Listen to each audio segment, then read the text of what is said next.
আল-কুদসের মুক্তি কোন পথে হবে? আল-কুদসের মুক্তি হবে জিহাদের মাধ্যমে, কিতালের মাধ্যমে, তরবারির ধারালো অগ্রভাগ দিয়ে আল-কুদস মুক্ত হবে, আর কোনো কিছু দিয়ে হবে না।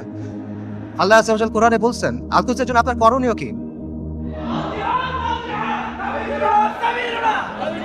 আল্লাহ আযজা ওয়া জাল বলছেন কোরআনে আল-কুদসের জন্য আপনার করণীয় কি? সূরা নিসার আয়াতটা আমি পড়ছি, ওয়া মা লাকুম লা তুকাতিলুনা ফি সাবিলিল্লাহ। তোমার কি হয়েছে, তোমাদের কি হলো, তোমরা কেন আল্লাহর রাস্তায় কিতাল করতেছো না?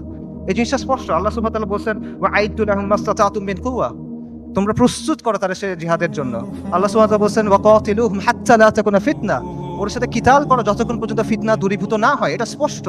আল-কুদস উমর রাদিয়াল্লাহু আনহুর সময় কিভাবে ফাতহ হয়েছে, আল-কুদস সালাহউদ্দিন আইয়ুবীর সময় কিভাবে ফাতহ হয়েছে, এগুলোতে মানে জটিলতার কিছু নাই, এটা স্পষ্ট উত্তর। কিন্তু এই উত্তরটা আমরা নিতে পারতেছি না এবং আমাদের মধ্যে কনফিউশন আছে। ঠিক আছে, জিহাদ হবে, জিহাদটা কিভাবে হবে?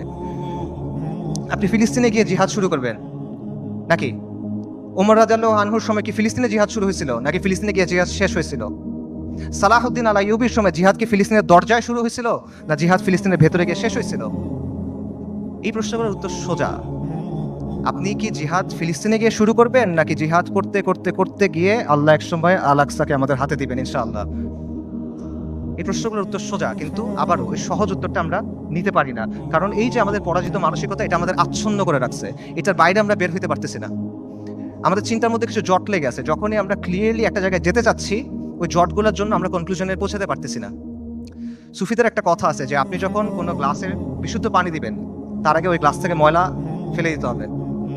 সো আপনি যদি ঠিক অ্যান্সারটা দিবেন, তার আগে ভুল অ্যান্সারটা সরাই নিতে হবে। এই জন্য আমি মূল অ্যান্সারে যাচ্ছি, তার আগে অল্প কিছু বিষয় কভার করি। আমাদের মাথায় কিছু জট লেগে আছে, সেই জটগুলো ক্লিয়ার করার চেষ্টা করি। প্রথম যে জটটা খুলতে হবে সেটা হলো আল-কুদসের ইস্যুর নিয়মতান্ত্রিক কোনো সমাধান নাই, এটার কোনো অনুমোদিত সমাধান নাই, এটার কোনো বৈধ সমাধান নাই। বর্তমান বিশ্ব ব্যবস্থার অধীনে যতগুলো নিয়মতান্ত্রিক পথ আছে, যতগুলো বৈধ পথ আছে, যতগুলো অনুমোদিত পথ আছে, এগুলো কোনোটা দিয়ে ফিলিস্তিন মুক্ত হবে না। আর যেই পথে ফিলিস্তিন মুক্ত হবে, আল-কুদস মুক্ত হবে, এটা কোনোদিনও এই বিশ্ব ব্যবস্থায় বৈধ পথ হবে না। এটা কখনো তারা মেনে নিবে না। এটা সবসময় তাদের চোখে অপরাধ থাকবে, এটা সবসময় তাদের চোখে অবৈধ থাকবে, এবং এটা সবসময় তাদের চোখে সন্ত্রাস হিসেবে গণ্য হবে। এটা হলো রিয়ালিটি। এটা চিন্তা করেন যে যে জাতিসংঘ আর যেই আন্তর্জাতিক আইনের মাধ্যমে ইসরায়েলের প্রতিষ্ঠা হলো, সেই জাতিসংঘ আর সেই আন্তর্জাতিক আইন দিয়ে আপনি কিভাবে আল-কুদস মুক্ত করবেন? ইসরায়েল রাষ্ট্র প্রতিষ্ঠিত হয়েছে কিভাবে? জায়নিস্ট আন্দোলনের মাধ্যমে, ব্রিটিশদের সাহায্যে, আমেরিকার সাহায্যে, আন্তর্জাতিক আইন আর জাতিসংঘের ফ্রেমওয়ার্কের মধ্যে। এই বিশ্ব ব্যবস্থা এটা ইসরায়েলকে জন্ম দিছে, এবং এই বিশ্ব ব্যবস্থা ইসরায়েলকে টিকায় রাখছে। তাহলে এই বিশ্ব ব্যবস্থার অধীনে যতগুলো সম্ভাব্য সমাধান আছে, কোনোটা দিয়ে আপনি ইসরায়েলকে সরাইতে পারবেন না। সম্ভাব্য সমাধান কি বলেন?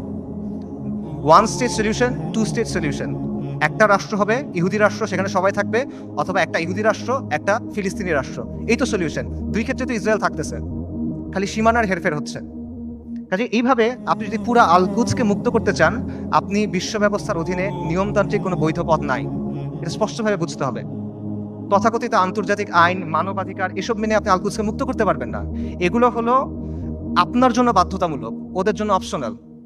ইসরায়েল কতগুলো মানবাধিকার ভঙ্গ করছে, ইসরায়েল কতগুলো আন্তর্জাতিক আইন ভঙ্গ করছে, আমেরিকা ইরাক আর সিরিয়াতে কি করছে, ফ্রান্স এখন আফ্রিকাতে কি করতেছে, ইভেন জাতিসংঘের যে শান্তিরক্ষা বাহিনী, এর আগে সুদান, হাইতি, লাইবেরিয়া, কঙ্গো, এসব জায়গায় গিয়ে সাধারণ মানুষকে রেপ করতেছে। এগুলো মানবাধিকার লঙ্ঘন না? আন্তর্জাতিক আইনের ভঙ্গ হয় না এখানে? কার কি হয়েছে? কিচ্ছু হয় নাই। এটা ওরা বানাবে, আপনি মানবেন? এটা ওরা মানার জন্য না। আপনি এগুলো বিশ্বাস করে বসে আছেন, লাভ নাই। এগুলো দিয়ে ওরা আপনার হাত দুই পেছনে বেঁধে রাখবে, তারপর ইসরায়েল এসে আপনাকে জবাহ করবে। এরা আমাদেরকে নারী অধিকারের কথা বলবে, শিশু অধিকারের কথা বলবে, মানবাধিকারের কথা বলবে, পর্দার সমালোচনা করবে, নিকাবের সমালোচনা করবে, শরিয়ার সমালোচনা করবে।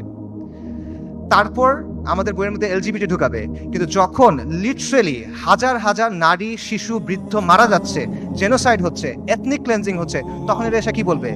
Israel has the right to defend itself, we must condemn Hamas. এই তো অবস্থা। এটা হলো আন্তর্জাতিক আইন এবং মানবাধিকারের অবস্থা। আমেরিকাতে একজন বিখ্যাত দায়ী ছিলেন, মালিকা শাহবাজ, ম্যালকম এক্স, এই নামে চিনবেন অনেকে। ওনার একটা কথা আছে, খুব বিখ্যাত কথা, এবং আমি মনে করি এই কথাটা আমাদের সবার বোঝা উচিত।